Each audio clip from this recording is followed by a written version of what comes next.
അദ്ദേഹം വരുമ്പോൾ താൻ ഏറ്റവും ആദ്യം വെൽക്കം ചെയ്യണം. Okay okay Sarah.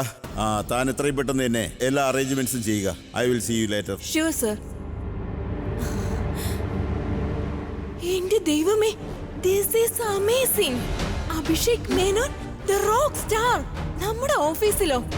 Boss is right. നീ വളരെ ലക്കിയാണ്. നിനക്കും പിന്നെ നമുക്ക് വേണ്ടിയും. ഇങ്ങനെ എന്താ നോക്കുന്നത്? നിന്റെ ഡ്രീം മാൻ നമ്മുടെ ഓഫീസിലേക്ക് വരികയാണെന്ന് നീ അദ്ദേഹത്തെ വെൽക്കം ചെയ്യുന്നു. എനിവേസ്, എനിക്ക് ഒരുപാട് അറേഞ്ച്മെന്റ്സ് ചെയ്യാനുണ്ട്. എല്ലാരോടും ഇൻഫോമും ചെയ്യണം. ഞാൻ പോന്നു. ഇനിയെല്ലാം നീ നോക്കിക്കോണം. Okay, all the best. ഇതെന്താ? അദ്ദേഹം എന്തിനാ ഇവിടെ വരുന്നേ? അദ്ദേഹം ഇവിടെ വരാൻ പാടില്ല. അദ്ദേഹം ഇവിടെ വന്ന് എന്നെ കണ്ടാൽ എനിക്ക് അങ്ങനെ ഒരു റിസ്ക് എടുക്കാൻ കഴിയില്ല. എനിക്ക് അദ്ദേഹത്തിന്റെ മുന്നിൽ പോകാനാവില്ല. പക്ഷെ ഞാൻ എന്ത് ചെയ്യും? ഓഫീസിൽ നിന്ന് പോകാനും കഴിയില്ല. ഞാൻ ക്യാൻറ്റീനിൽ പോയി ഒളിക്കാം. അദ്ദേഹം പോയതിനു ശേഷം പുറത്തു വരാം. അതാ നല്ലത്.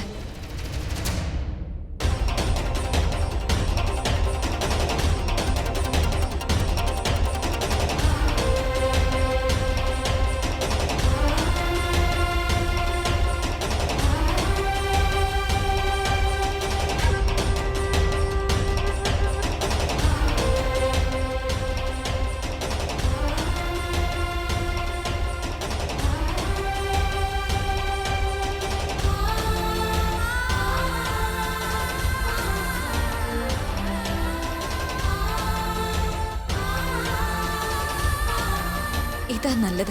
ഇവിടെ ആവുമ്പോ എന്നെ പെട്ടെന്ന് ആർക്കും കാണാൻ കഴിയില്ല.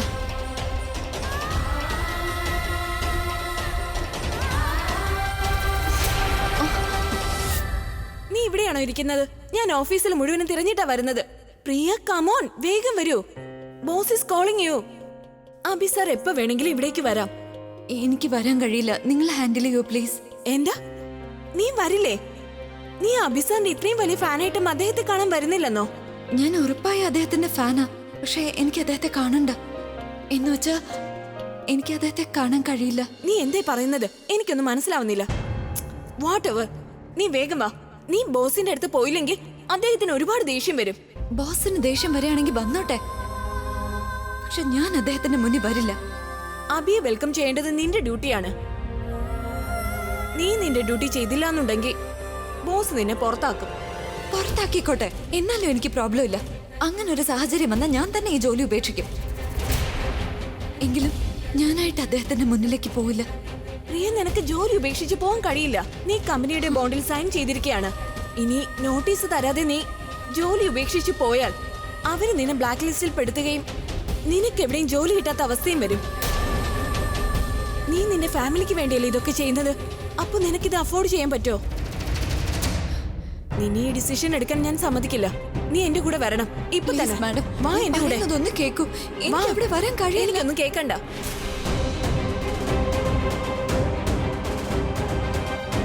ഇനിയിപ്പൊ ഞാൻ എന്ത് ചെയ്യും?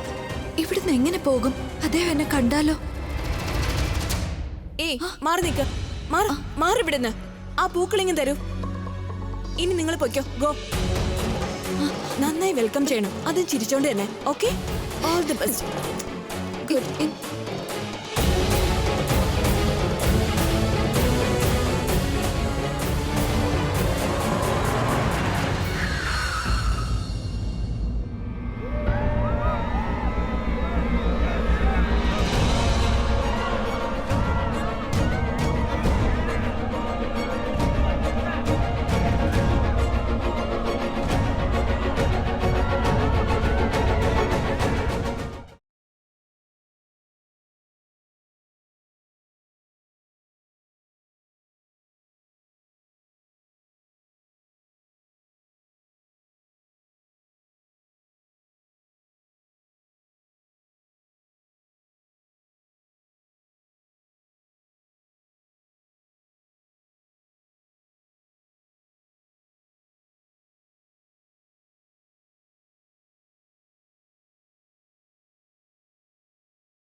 ഹലോ പ്രണവ്, എവിടെ നീ? എന്തെങ്കിലും ഒരു ആവശ്യത്തിന് നിന്നെ അന്വേഷിച്ചാൽ കാണില്ല. It's not fair bro. അല്ല, നീ ഇപ്പോൾ എവിടെയാണ് നിൽക്കുന്നത്? പെട്ടെന്ന് സ്റ്റുഡിയോയിലോട്ട് വരാൻ നോക്ക്.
സർ, ഇത് താങ്കളുടെ വലിയൊരു ഫാനാണ്. ഓഫീസിൽ വന്ന ഉടനെ സാറിന്റെ ഫോട്ടോ കണ്ട് ഗുഡ് മോർണിംഗ് പറയും.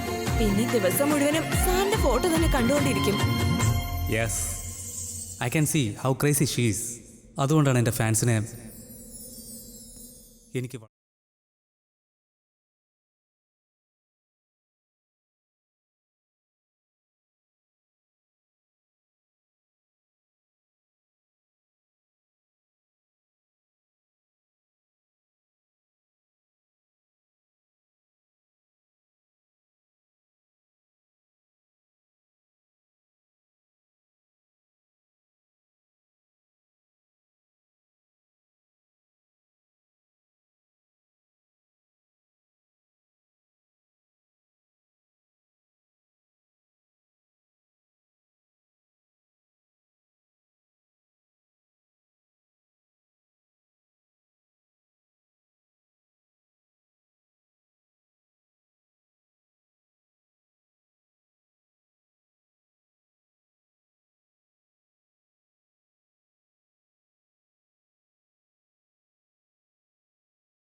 അച്ഛമ്മ കാറിൽ തന്നെ ഇരുന്നു. ഞാൻ പോയി സാധനങ്ങൾ മേടിച്ചിട്ട് വരാം.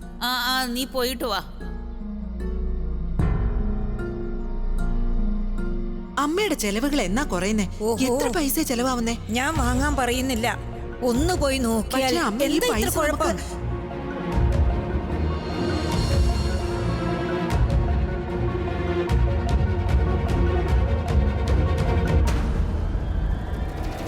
ഇത്രയും വലിയ തീരുമാനങ്ങളൊക്കെ നിങ്ങൾ എങ്ങനെ ഒറ്റയ്ക്കെടുത്തത്? കല്യാണത്തിന്റെ കാര്യം വന്നപ്പോ ഞങ്ങളൊക്കെ നിങ്ങളോടൊപ്പം ഉണ്ടായിരുന്നു. എന്നിട്ട് ഈ തീരുമാനങ്ങളൊക്കെ എടുത്ത സമയത്ത് ഞങ്ങളോടൊന്ന് ചോദിക്കുക പോലും ചെയ്തില്ല. അമ്മ എന്താ ഈ പറയുന്നത്? ശരി, നീ തന്നെ പോയി സംസാരിക്കേ. അത് അമ്മയ്ക്ക് കുറച്ച് ദേഷ്യമുള്ള സ്വഭാവമാ. അതുകൊണ്ടാ ഇങ്ങനെയൊക്കെ സംസാരിക്കുന്നത്. സത്യം, എനിക്ക് നിങ്ങളോട് ഒരു പരാതിയില്ല. അതുമല്ല, നിങ്ങൾ അഭിക്ക് വേണ്ടി ചെയ്തതെല്ലാം അവന്റെ നന്മയ്ക്ക് വേണ്ടിയായിരിക്കുമല്ലോ.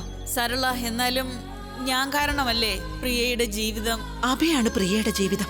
ഇത്രയും വലിയൊരു ആക്സിഡന്റ് ഉണ്ടായപ്പോ അവൻ എന്തെങ്കിലും പറ്റിയിരുന്നെങ്കിൽ പ്രിയ പിന്നെ ജീവനോട് ഉണ്ടാവില്ലായിരുന്നു. ഈശ്വരനാണ് അഭിയെ രക്ഷിച്ചത്. അവന് വീണ്ടും ജീവിതം നൽകി. അവനിപ്പോ സന്തോഷത്തിലുമാണ്. അതും ചിന്തിച്ചാണ് പ്രിയ ഇപ്പൊ കഴിയുന്നത്. നമ്മൾ ആഗ്രഹിക്കുന്നത് അവർ ഒരുമിച്ച് ജീവിക്കണം എന്നാ, ഒന്നിച്ച് സന്തോഷമായി കഴിയണം എന്നായിരുന്നു. മുൻപൊക്കെ 1 മിനിറ്റ് പോലും പ്രിയയെ കാണാതിരിക്കാൻ അഭിക്ക് കഴിയില്ലായിരുന്നു. അത്യാവശ്യമായി എവിടേക്കെങ്കിലും അവളൊന്ന് പോയാൽ, ഒന്ന് അങ്ങോട്ടോ ഇങ്ങോട്ടോ മാറിയാൽ പ്രിയ എവിടെയാണ്, എപ്പോ വരും എന്നൊക്കെ എപ്പോഴും ചോദിച്ചുകൊണ്ടിരിക്കുകയായിരുന്നു. ഇപ്പോഴെന്താണെന്ന് വെച്ചാ പ്രിയയെ കണ്ടാൽ പോലും അവൻ തിരിച്ചറിയാൻ വഴിയില്ല. നിങ്ങൾ വലിയൊരു കാര്യം മറന്നുപോയിരിക്കുന്നു. ഇന്ന് അബിയുടെ ഓർമ്മകൾ നശിച്ചു പോയിരിക്കുകയാണ്. 2.5 വർഷം പിറകോട്ട് പോയിരിക്കുകയാണ്. പക്ഷെ അവന്റെ മനസ്സ് അവിടെ തന്നെ ഉണ്ട്. ആ മനസ്സിന് പ്രിയയെ അറിയാം. അവൾക്ക് വേണ്ടിയാണ് ഹൃദയമിടിക്കുന്നത് പോലും. എനിക്ക് നല്ല ഉറപ്പുണ്ട്, ഒരു ദിവസം പ്രിയയെ അവൻ തിരിച്ചറിയും.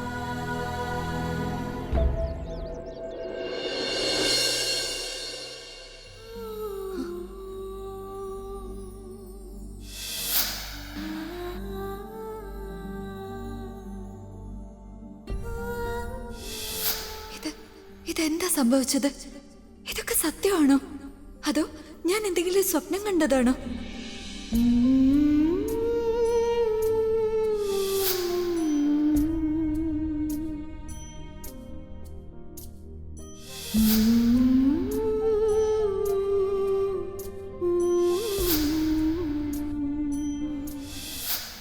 ഞാൻ എന്തായി ചെയ്തേ? ഞാൻ അദ്ദേഹത്തിന്റെ മുന്നിൽ പോയി. ഭഗവാനെ, അദ്ദേഹത്തിന് എന്തെങ്കിലും... അദ്ദേഹത്തിൻ്റെ രോഗം ഭേദമാകണമെങ്കിൽ നിങ്ങൾ വളരെയധികം ശ്രദ്ധിക്കണം. അയാൾക്ക് വിഷമം തോന്നുന്ന കാര്യങ്ങളൊന്നും പറയരുത്. പിന്നൊരു കാര്യമെന്ന് പറയുന്നത്, അയാൾക്ക് തിരിച്ചറിയാൻ കഴിയാത്തവരെ ഒരിക്കലും അയാളുടെ മുന്നിലേക്ക് കൊണ്ടുപോകരുത്. ഇല്ല, ഞാൻ അദ്ദേഹത്തിന് ഒന്നും വരാൻ അനുവദിക്കില്ല. അദ്ദേഹമാണ് എൻ്റെ ലോകം. ഞാൻ കാരണം അദ്ദേഹത്തിന് ഒരു അപകടവും വരില്ല, ഒരപകടവും. എനിക്കിവിടെ അധികം നേരം നിൽക്കാനാവില്ല. ആരെങ്കിലും കാണും മുമ്പ് ഇവിടുന്ന് പോയേ പറ്റൂ. പ്രിയ, നീ എവിടെ പോകുന്നു? അത് മാം, എന്റെ അമ്മ വിളിച്ചിരുന്നു. അമ്മയ്ക്ക് എന്തോ ഒരു അത്യാവശ്യ കാര്യമുണ്ടെന്ന്. ഞാൻ പോയിട്ട് വേഗം വരാം. ഹലോ മാഡം, സമയം നോക്കിയോ? ഇതുവരെ ലഞ്ച് ടൈം പോലും ആയിട്ടില്ല. നീ എന്താ ഈ കാണിക്കുന്നത്? ഇതൊന്നും ഇവിടെ ഒരിക്കലും നടക്കില്ല. വീട്ടിലെ ജോലി വീട്ടിൽ, ഓഫീസിലെ ജോലി ഓഫീസിലും. ബാഗ് എവിടെ വെക്ക്, എന്നിട്ട് എന്റെ കൂടെ വാ. Ma'am, please try to understand. ഞാൻ പോയിട്ട് വേഗം വരാനേ. 1/2 മണിക്കൂർ കൂടി എടുക്കില്ല, please. You try to understand Priya. നിനക്കറിയില്ലേ, അഭി സർ ഓഫീസിൽ വന്നിരിക്കുന്നു. നമുക്ക് ഒരുപാട് ജോലികൾ ചെയ്യാനുണ്ട്. അതൊക്കെ ചെയ്ത് തീർക്കണ്ടേ? സോങ് റെക്കോർഡിംഗ്, പ്ലാനിംഗ്, ഒരുപാട് കാര്യങ്ങൾ ചെയ്യാനുണ്ട്. പിന്നെ അഭിക്ക് എങ്ങനെയുള്ള പ്രൊമോഷൻ ആണ് വേണ്ടതെന്ന് you do not have any idea. So please try to understand. എന്തെങ്കിലും കുഴപ്പം പറ്റിയ ഈ കമ്പനി തന്നെ നിന്നു പോവും. കമ്പനി ഇല്ലാണ്ടായ നമുക്ക് ജോലിയും കിട്ടില്ല. ഇനി പറയേ, ഓഫീസിലെ ജോലിയാണോ വീട്ടിലെ ജോലിയാണോ അത്യാവശ്യം? മാം, അത് ഞാൻ ഹരി അയക്കാം. ആന്റിക്ക് ആവശ്യമുള്ള സാധനങ്ങൾ അവൻ വാങ്ങിച്ചു കൊടുക്കും. ഈ ബാഗ് അവിടെ വെച്ചിട്ട് എന്റെ ഒപ്പം വാ. ഒരു പക്ഷിയില്ല. Just come with me. എനിക്കൊരു അത്യാവശ്യം.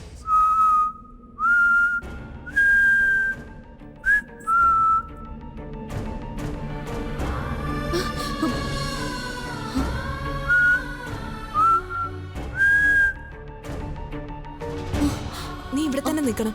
നീ എന്താ ചെയ്യേണ്ടതെന്ന് ഞാൻ പറയാം, okay?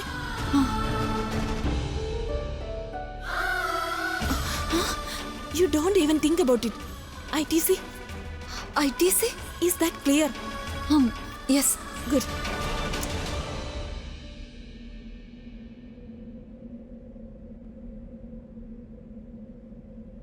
So here we go, all set. Sound check. 1, 2, 3, 4.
Sir, ഈ സോങ് ഹിറ്റാവുന്ന സാറിന് തോന്നുന്നുണ്ടോ? ഐ മീൻ, പബ്ലിക്കിന് ഇഷ്ടപ്പെടുമോ? നിനക്ക് ഡൗട്ടുണ്ടോ? അത് ഇല്ല സാർ, ഞാൻ സാറിന് ഓക്കെ ആണെന്ന് ചോദിച്ചേ ഉള്ളൂ. 200%. നിൽക്കൂ, ഞാൻ ഇപ്പോൾ തന്നെ പ്രൂവ് ചെയ്യാം. Hey you come here. അതെ, നിങ്ങളോടാ. ഞാനോ? അതെ, നിങ്ങൾ തന്നെ. ഇവിടെ വരൂ.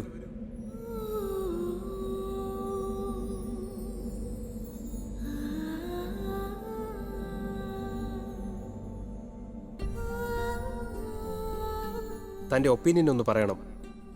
Honest opinion. ഈ പാട്ടൊന്ന് കേൾക്കൂ, എന്നിട്ട് പറയൂ ഈ പാട്ട് എങ്ങനെയുണ്ടെന്ന്.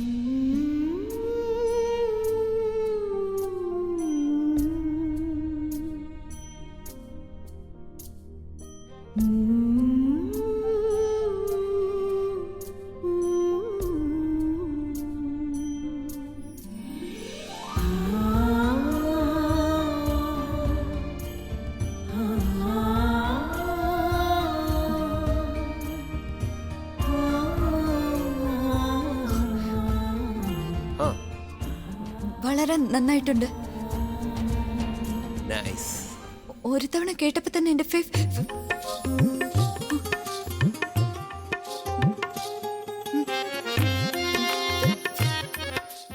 ഫേവറേറ്റ് ആയിട്ടുണ്ട്.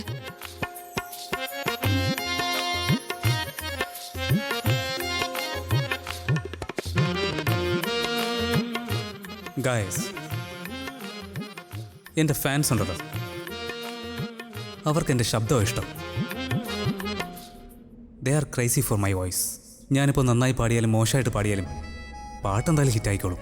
ഒരുപാട് നാൾ അവർ അത് തന്നെ പാടിക്കൊണ്ടിരിക്കും. അങ്ങനെയല്ലേ? ഞാൻ പറഞ്ഞ സത്യമല്ലേ? ഇവൾക്ക് ഇതെന്താ പറ്റിയേ? എന്താ ഇത്ര ഷൈ? എനിവേയ്സ്, ഇത് വെറും ഡെമോ ആയിരുന്നു. ഫുൾ സോങ് ഞാൻ റെക്കോർഡ് ചെയ്യണമെങ്കിൽ ക്യാഷ് മൊത്തം എൻ്റെ ബാങ്ക് അക്കൗണ്ടിൽ എത്തണം. ഞാൻ പറഞ്ഞ കാര്യം നിങ്ങൾക്കെല്ലാവർക്കും മനസ്സിലായി കാണുമല്ലോ. അപ്പോൾ വർക്ക് കഴിഞ്ഞല്ലോ. Great. Let's go guys, have fun. അല്ല സർ, ഐഡിയ കിട്ടി. എന്താ നീ ചെയ്യുന്നേ? മരുന്ന് പുരട്ട്. മരുന്ന് പുരട്ടുവാണോ അതോ വാരി പൂശുവാണോ? മുഖം എന്തെങ്കിലും കടുപ്പായിട്ടിരിക്കുന്നെ? ഓ, അപ്പോൾ നിനക്ക് സമയം കിട്ടിയല്ലേ എന്നെ ഒന്ന് ശ്രദ്ധിക്കാനായിട്ട്. Thank you so much. എന്തു പറ്റി? എന്തുണ്ടാവാനാ? ഐ മീൻ ലൈക്ക്, അന്ന് ഞാൻ ആ ഓഫീസിൽ പോയിരുന്നില്ലേ ഏട്ടൻ്റെ ആൽബത്തിൻ്റെ കാര്യത്തിനായിട്ട്. അവിടുത്തെ സ്റ്റുപ്പിഡ് റിസപ്ഷനിസ്റ്റ് കാരണം എൻ്റെ കയ്യിൽ കോഫി വീണു, കൈയും പൊള്ളി. ഇനിയിപ്പം എൻ്റെ കയ്യിൽ പാടുണ്ടാവാതിരിക്കാനാ ഈ മരുന്നൊക്കെ പുരട്ടുന്നത്. ഐ എം സോറി, എനിക്ക് അറിയില്ലായിരുന്നു. ഇനി നീ നിന്റെ മൈൻഡ് അല്പം കൂളാക്കൂ, എന്നിട്ട് കൂൾ മൈൻഡോടെ ഞാൻ പറയുന്നു ഒന്ന് ശ്രദ്ധിക്കൂ. വെൽ, നിനക്ക് ടൈം ഓർമ്മയുണ്ടല്ലോ, അബി എന്റെ പുറകെ ഭ്രാന്ത് പിടിച്ച് നടന്നിരുന്ന ആ കാലം. ഞാനൊരു മോഡലിംഗ് ഷോയില് റാംബാക്ക് ചെയ്തിരുന്നപ്പോ അബി എന്നെ കണ്ട് ഭ്രാന്തനായി പോയത്. പിന്നെ എന്നെ കാണാൻ എന്തുമാത്രം ഡെസ്പറേറ്റ് ആയിരുന്നു, ഓർമ്മയുണ്ടോ? ഓക്കെ, നമുക്ക് ആ സീൻ വീണ്ടും ഒന്ന് റീക്രിയേറ്റ് ചെയ്യണം. സെയിം സിറ്റുവേഷൻ ക്രിയേറ്റ് ചെയ്യേണ്ടി വരും. അബി എന്നെ കണ്ട് എന്റെ സൗന്ദര്യം കണ്ട് ഭ്രാന്തനായിട്ട് എന്റെ പുറകെ നടക്കണം. Oh really? അങ്ങനെ നിനക്കാ തോന്നുന്നത്? അങ്ങനെ സംഭവിച്ചില്ലെങ്കിൽ നീ പിന്നെ എന്ത് ചെയ്യും? ഐ മീൻ, നീ ചിന്തിക്കുന്ന പോലെ ഏട്ടൻ നിന്റെ പുറകെ ഓടി ഓടി വന്നില്ലെങ്കിൽ അതിൻ്റെ ഓപ്പോസിറ്റ് സംഭവിച്ച? ഐ മീൻ, വാട്ട് ഇഫ് നീ ഏട്ടൻ്റെ അടുത്ത് പോയി ഏട്ടനെ ട്രാക്ക് ചെയ്യാൻ ശ്രമിക്കുമ്പോൾ അദ്ദേഹം നിന്നെ തിരിച്ചറിയാതിരുന്നാലോ? പിന്നെ നീ എന്ത് ചെയ്യും? ആലോചിച്ചിട്ടുണ്ടോ അതിനെക്കുറിച്ച്? ആലിയ പ്ലീസ്, അങ്ങനെ സംഭവിക്കില്ല എന്ന് മാത്രം നീ പറയരുത്. കാരണം അബിക്ക് നിന്നെ ഓർമ്മയുണ്ടെങ്കിൽ ഉറപ്പായും എന്നെ ഓർമ്മ കാണാതിരിക്കില്ല. അവന് നിന്നെ കണ്ണു അടച്ച് വിശ്വസിക്കാമെങ്കിൽ ഐ എം ഷുവർ അവൻ എൻ്റെ പുറകെയും വരും. സോ നീ കാരണങ്ങൾ ഉണ്ടാക്കുന്നതിന് പകരം എൻ്റെ ഒപ്പം ഇരുന്ന് സീൻ ഉണ്ടാക്കുന്നതിനെ കുറിച്ച് ചിന്തിക്കും. Okay, I will think about it. Okay?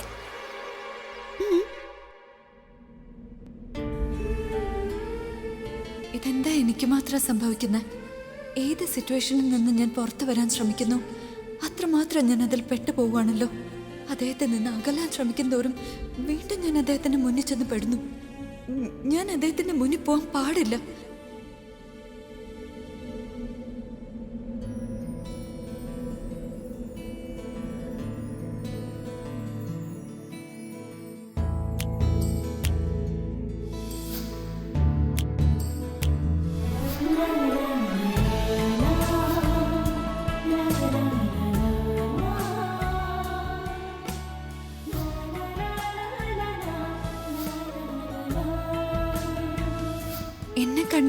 അദ്ദേഹത്തിനൊന്നും പറ്റിയില്ല. തലവേദനിക്കുന്ന പോലെ തോന്നിയില്ല, ഒരു ടെൻഷനും ഉണ്ടായില്ല. അദ്ദേഹം ഓക്കെ ആയിരുന്നു, നോർമൽ ആയിരുന്നു. എന്നോട് സംസാരിച്ചു. അതിനർത്ഥം ഞാൻ അദ്ദേഹത്തിന്റെ മുന്നിൽ നിന്ന് ഒളിച്ചോടേണ്ട കാര്യമില്ല. എനിക്ക് അദ്ദേഹത്തിന്റെ മുന്നിൽ പോകാം. അദ്ദേഹത്തിന്റെ മുന്നിൽ ചെന്ന് തന്നെ കാണാനും കഴിയും.